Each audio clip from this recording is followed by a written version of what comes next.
How can we sell UX and user centricity to stakeholders and non-technical founders? What's the bad sandwich metaphor and why it's such an important lesson? What are the differences in customer experience between the food and tech industries? This is The Industry of UX, Episode 16, a podcast crafted to review, share, and discuss the ins and outs of the user experience industry. In this episode, I discuss the value of UX with Trevor Newberry, owner and product manager at Newberry Consulting and AppThink. Don't forget to subscribe to The Industry of UX from your favorite podcast app and check out theindustryofux.com for show notes, episode details, and to leave comments and feedback. We also have a donation page where you can buy our gorgeous stickers on Ko-fi at ko-fi.com/theindustryofux. And now let's roll right into the episode. Trevor, what brought you into product management? I started my career, I graduated from university in 2007, December 2007, and jumped right into a job market that was just decimated by the Great Recession. So I did what everybody does and started waiting tables and bartending and doing whatever I could to cobble things together. I think at one point I had 4 part-time jobs. All of them, except for one, was in food and beverage, hospitality. What I learned along that path was that I really enjoyed the process of running the business. I enjoyed looking at the spreadsheets. I enjoyed putting together different products, in this case, food and beverage stuff. I took an opportunity to start managing a local restaurant during that time. I can't think of a better industry to prepare you for entrepreneurship and customer-centric work than hospitality. It is unconventional. If you put it on a resume, chances are Zappos isn't going to hire you if you say, hey, I've worked in food and beverage, right?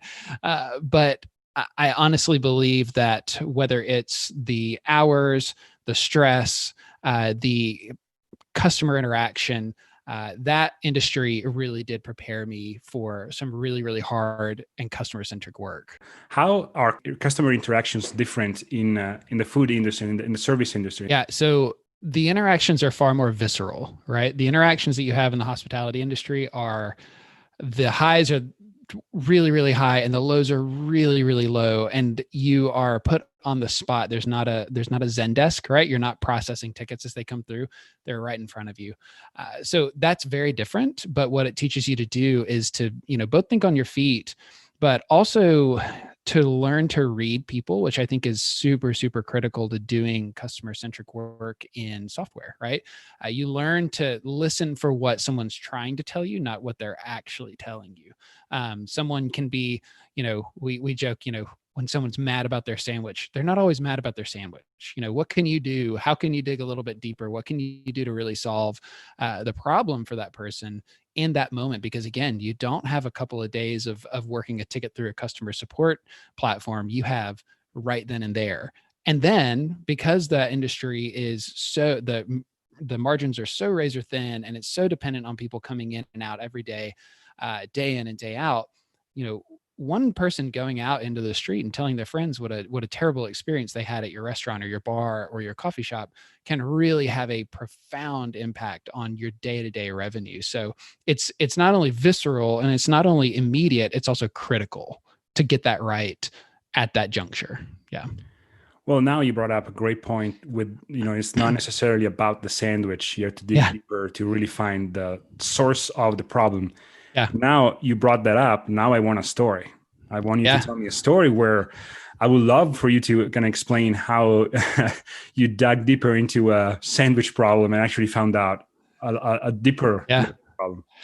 I have so many of those, from my time in the hospitality industry, they all kind of run together. I remember one specific where someone had come into a restaurant that I was running at the time. We had closed our kitchen. The kitchen was cleaning up, getting everything shut down. It was also a coffee shop and we served beer and wine. So we'd have people kind of float and hang out, at the end of the evening. And she wanted to order some food. And I said, I'm sorry, our kitchen's closed. And she just looked unreasonably crestfallen. The thing is that position of that place was on a street with probably 5 other restaurants, right? Probably 5 and really, really good quality places at similar price points that were still open and still serving food. And she was just so upset. And at first, my first reaction was to obviously to get keyed up and to be defensive, like, hey, look, this has been our policy for the 10 years we've been open. If you're a regular customer here, you know this, right? And I'd stop and think about it and say, hey, if I were to, would you be interested if I were to make you a sandwich? I don't know if I can get the full menu up for you, but could I go back there and just make it myself since the kitchen's closed? And she said, immediately the tension came out of her voice. And she said, I've just had a really bad day. I'm afraid I'm going to lose my job. Recently have moved here. I just wanted to get some food from a place that I knew I really liked. And so it was an opportunity for me to express empathy and say, it would take me 5 minutes and a set of rubber gloves to put together a sandwich. I've been running this place for years. I know the whole menu. I can do it myself. And I did that, and she was super, super happy. But again, it was an opportunity to be empathetic. And really, it was not about the sandwich. It was about the fact that she wanted some food from this place that we ran that she knew she liked. That's a great story, and reminds me a lot of Zappos, because one of the things that we do at Zappos in customer service is take ownership of the problem. Mm-hmm. And the moment you do that, normally customers change their demeanor, right? Because yes, if they have a problem and they're calling you, they're not necessarily excited and looking forward to having a nice conversation about the weather or just, making a personal emotional connection. They're calling in because they have a problem and they want you to fix it. So yep. One of the things that we do at Zappos in customer service is take ownership of that. And really, as you mentioned, try to understand the real source of the frustration. Yeah. And, one of the things about working in food and beverage, and I know we'll move on to the software industry here and how I got to that place, but I think this applies across the board. People don't generally go out to eat just because they like the food, right? You have to ask the question, why do they can make a sandwich at home, right? They can make a good pasta at home. They can do so much of the stuff at home. People go out to eat or they go to a bar because the product is hopefully very good, but also service is a part of the product, right? Service is always a part of the product. And so one of the things that Zappos has always done extremely well since the earliest days is service, right? That is, you correct me if I'm wrong, that's part of Zappos' product. It's not just shoes and clothing and it is the product. We are a service company first and foremost. Then we sell the product. Yeah. There's a high likelihood that any customer can get whatever it is that you're selling somewhere else, right? They can probably find a solution somewhere else. Maybe your solution's better, maybe it's not. But what is that X factor? And that empathy and customer-centric focus is, I think, what separates Zappos from other companies, but also certain restaurants and bars. Why do people go to, hole-in-the-wall bars and drink shitty beer, when they have a craft cocktail place down the street where everyone wears funny vests and is snooty about it? Well, there's a better product at that bar, but chances are the bartender at the hole in the wall, they know your name, they may know who your kids are, and they're going to ask how your day's going, right? That is a part of the product. So that, I think, is one of there's many, many lessons about running a business and creating product that comes out of hospitality, but that is probably the highest and most useful lesson that came out of that. As I was working in the industry, I did everything. I actually became a chef, a bartender, managed restaurants, even got on ladders and did electrical work in the places that I ran. And as you pointed out, I ran my own catering company, which ran out of my house. And did a bunch of things. But what I realized is that I loved running a business. I loved the ins and outs of running the business. And so when I had the idea to start my own consulting company, that was the foundation of it. That was where I said, I want to help people run their businesses better. It wasn't, I want to get into product. It wasn't even, I want to get into software. It was, I believe in the power of running a business really, really well and providing a product and service and the impact that can have on a community, whether it's physical, a geo located community or an online community. And I want to help people do that better. So that was what led me down the path. I eventually ended up in the software industry, but that's what kind of moved me away from hospitality and into the consulting world. So bringing it back to the tech industry, tell me a little bit more about how you got into it, what attracted you to that specific, this specific industry. And software and technology in general has always been had always been sort of an amateurish passion of mine, right? It was something I really enjoyed, but never really thought about as an industry for me. The way that I got exposed to it was I started doing some mentoring, volunteering with some student accelerator programs, some local Birmingham programs like Rev Birmingham that help people with startup ideas get their ideas off the ground. And I was exposed to a couple of people with either mobile app or web app products that were trying to get these things off the ground. And I dove in and I did my dead level best to help them. But I realized this is a different beast. This is a different animal. And I'm really, really interested in it. So I just took an opportunity to connect with people. I know you've spoken with Kelly Lucas at Airship. There's a couple of other development shops in town that I connected with and said, "Hey, I want to know more about this. What does the process of creating these products look like? What are the skill sets that you need to understand to create these products? Because I want to get better at this, and I think this might be a place where I'd like to work in the future." So I did more and more of it, and then over the past 3 years have just slowly organically grown my business in that direction. So now instead of just general business consulting, I pitch myself as a product manager, a contract product manager for first time startups, right? So first time founders, people that have never created a product before, when they jump into this process, they're usually just as rudely shocked as I was when I when I first learned how to do this or first had exposure to this. And so my goal is to help these people that have the money, the means, the idea, the passion, find more success with launching their software products. This is really interesting because it almost brings to mind how you're actually handling that funder experience. Because you're especially for non-technical funders, I can imagine like you have to cover a lot of ground with them. You don't just have to do your job as a product person or project, but also you have to bring that level of knowledge and kind of bring them up to speed to a point. How do you work with non-technical founders? How do you make the founder experience really impactful? It depends on when I'm introduced to a concept, right? So unfortunately, a lot of times I get brought in when something's on fire, right? So a founder has hired a dev shop and, they're $125,000 into building a product and they're not happy with it. And then they find me, right? Yeah. And that happens a lot. And we'll talk about I'm sure we'll talk about AppThink, my other company that we're a co-founder and I are starting to help solve that problem earlier. But, generally speaking, it starts with communicating how building a software product is different from building any other product, right? And to kind of go back to what we talked about earlier is what attracted me to it. Software is just such a beautiful kind of product because the walls are knocked down. It really is one of those types of products that can be whatever you want it to be, right? If you've got the money to pay for the development, it can be whatever you want it to be. When you're building houses, you've got zoning laws, you've got, you can only build a house in a certain way, and you can typically only build a sneaker in a certain way. We just saw Apple release a new set of headphones today that, looks like a set of headphones. They're great, excellent technology, really cool, but guess what? They're headphones, right? There's only so many different ways that you can build headphones and sneakers and houses. With software, on the other hand, there's some really amazing things that you can do, and you can solve problems in totally unique ways. And that's what really attracted me to it. So when I work with a founder, I try to speak to that. I try to say, hey, good on you for taking this step because it's such a beautiful way to bring a product to the world and to solve a big problem.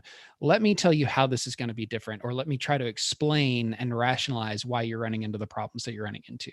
When I can get buy-in on that, then we start to take the principles of product and project management for software products, and we start to slowly sort of retrofit in a lot of ways. We start to retrofit the way they're interacting with their development shop or the way they're interacting with the developer they've brought on board. If it's a technical co-founder or a freelancer, there's very few of those that I work with, but most of the time it's a development shop. But we start to sort of reframe what those relationships look like, because I think that's critical to getting your founder on the right track. A lot of founders look at a development shop and they say, I'm paying you money, give me a software product. And it just doesn't work that way. In fact, I hate to say this, but a lot of software development shops pitch themselves that way, which sucks. It's a bad experience. It shouldn't be a money for software relationship because we all know it doesn't work like that. Things don't go well when you treat it that way. So a lot of times I have to do work to help a founder reframe their understanding of that relationship and to start to at least get some of the core fundamental understanding of how software project management works, and then what product work looks like for software as well. So you really piqued my interest there when you mentioned that they pretty much bring you in, or they discover you when the house is on fire. Yeah. So can you tell me of a time where, or like maybe even in recent memory, where the house was really on fire and they had to bring you in, and how you kind of turned that around? Yeah, here's the first thing. I've got a couple of clients that this has happened for. The first thing you do is stop everything. That's the first thing that I do. And that's counterintuitive because there's so much forward momentum. But if the project is being managed poorly and they're out, 6 figures in a product that they're not happy with, the last thing we want to do is keep wasting resources on a product that is just broken, right? So the first thing that I do is say, stop. We need to go back and we need to do an autopsy on what's happened. We need to identify where the problems are happening. I'm going to teach you these principles and practices. And then we slowly dip our toes back into the water and say, okay, it's time to maybe look at developing a new feature, or maybe it's time to actually start doing some of these bug fixes that we've collected. By the way, are you using Jira? Are you using Trello? How are you collecting this stuff? It really does get back to basics. How are you collecting issues? How are you prioritizing the product roadmap? Do you have a product roadmap? It's very, very basic stuff that usually is missing. And as you probably know, that's usually why something comes off the rails, because there's no direction. They're just throwing things at the wall and hoping it sticks. And that's a good way to lose a lot of money, right? Yeah, I mean, it's good at the beginning, right? At the beginning, when you want to maybe test an idea, and you don't necessarily need to make it scalable globally from second, like the first second that you have this idea, right? Like, in fact, I will argue that at the beginning, you have to be nimble and you have to iterate fast and see what works. Understand, first off, understand your users, understand your customers. Then you solve their problems with quick iterations, test them if they work for them, they actually did solve the problem and all of that. But a lot of folks get into this, I have an idea, let me spend $120,000 on it, and then you're right, it's on the low end. It's so expensive. It's so expensive. But they throw money at it. The more money I throw at it, the better it's going to be built. But there's also something to be said that sometimes founders are not necessarily entrepreneurs. And so sometimes their attitude is, I'm going to put money here and they're going to do the work for me. And then they'll proactively reach out. They'll proactively figure it out for me. They'll check in when they need me. Yeah. And actually, I would even add a little bit of nuance to that. A lot of times the founders that are not entrepreneurs, they're a little bit easier to deal with. They're a little bit more willing to hear what you have to say. They're a little bit more willing to listen to a new way to approach a problem or to approach their project. It's the people that have started a business before that are, frankly, they're difficult because they've done this before. They have a way that they do it, right? And especially if they've been in hospitality, like we talked about, or building some sort of like soft good. They come to this and they say, no, this is how we do it. This is how you start a business. This is how you build a product. And if they've never touched software before, that creates a lot of problems. And then you get that resistance to change. You get that resistance to, well, this is what I know. I've done it before. It's been successful in this way before. And convincing them that, okay, but that's not what this is. This is a different beast. This is a different animal. And if you want to find success here, you're going to have to think about this a little differently. Something that we all go through as UX designers is we have to sell UX. How would you advocate on behalf of UX designers as part of the team? It's a really good question. And it's one that I've had to answer this, and I've had to go through this process myself a couple of times. It kind of goes back to what we were talking about earlier when we were talking about hospitality is the first thing that I do is I say, why do you love the products that you love? Why do you have, why did I spend money on an iPhone 12 Pro? Why did I do that? Well, I mean, there's 100 other options on the market for me to buy a smartphone, right? So why did I buy that? Well, it's because I have a great experience with Apple. I love how their products work together, right? Why do you buy the shoes that you buy? Why do you shop at the grocery store that you shop at? There's so many different options for every product on the market. The ones that win are the ones that provide a compelling, valuable solution to the problem that the customer has. And every customer is a little bit different. As to stay with these examples, there are 12 different grocery store chains. I shop at Aldi. Why does somebody shop at Publix as opposed to Aldi? Aldi solves a different problem than Publix does, right? When I'm advocating on behalf of UX and design in general, to me, it's and we talked about this beforehand. It's all wrapped together. You can't create product without design. You design it on accident. If you try to do it without design, you just may do it poorly. So the X factor, the thing that creates an amazing product that takes off, is user experience. It's user design. It's user-centric work. So to me, I describe it for my clients as, you've got the vision, you know what the problem is you want to solve, but you need to layer empathy on top of it. You need to layer usability on top of it. You need to be sensitive to the specific needs and requirements of your target market. And you do that with UX best practices by engaging a UX designer. If you do it in a vacuum, you will create a product that may do something cool that nobody wants, or that everybody hates to use, or that maybe in a worst case scenario, you get enough traction that you can see the possibility for it, but you can't figure out how to break through, right? You can't figure out how to grow the thing, right? And that comes from UX. And so usually when I'm able to advocate on behalf of UX in the sense of, this is a good business decision, this will actually help you solve the problem more effectively, get raving fan customers, and grow your product, that's usually the key. Because frankly, at the end of the day, most people, they want to make money. They build products to make money. They build products to either enhance or grow or start a business. And so UX has to be advocated for in that way. And that usually connects when I do that, when I'm able to successfully do that. That's a great point. I think that I speak for every UX designer on the planet when I say that you are definitely certified to advocate on our behalf. That was a great way to put it. So now go in the world and advocate on our behalf. No, but jokes aside, I had to sell UX recently to some folks. One thing that I did was showing how we can have one UX designer on a project, mm-hmm. and the outcome is going to be design is going to be made, mm-hmm. right? That design is going to be made. Then I said, why would we want actually two UX designers on this project? And I explained it, showing with one UX designer, yes, you get the design done. That's it. But there is an innovation component to mm-hmm. UX. There is a deeper discovery component to UX that if you're spread out very thin as a designer, you can't cover.